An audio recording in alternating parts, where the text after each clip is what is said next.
Hello everyone, আসসালামু আলাইকুম। Welcome back to my channel. আশা করি আপনারা সবাই ভালো আছেন। আল্লাহর রহমতে আমরা সবাই ভালো আছি।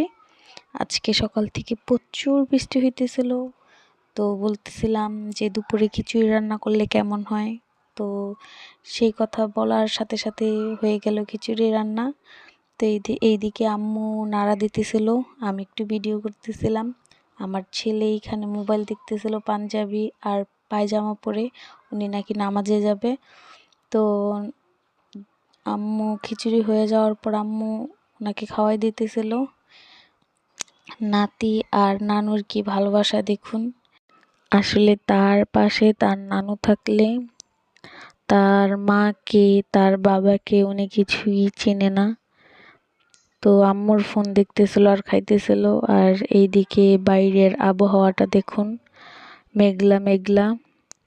কিছুক্ষণ আগেই বৃষ্টি হয়েছে। তো আমি ভাবলাম শসা নিয়ে আসি, বাসায় শসা ছিল না।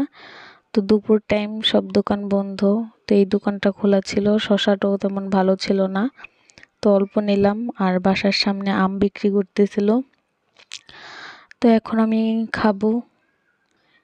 আমি নিয়েছি আচার, ওইখানে শসা লেবু আর এইদিকে মাংস।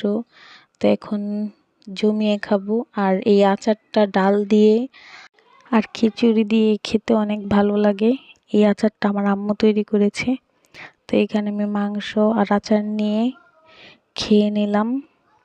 তো সবাই আমাদের পাশে থাকবেন। আল্লাহ হাফেজ।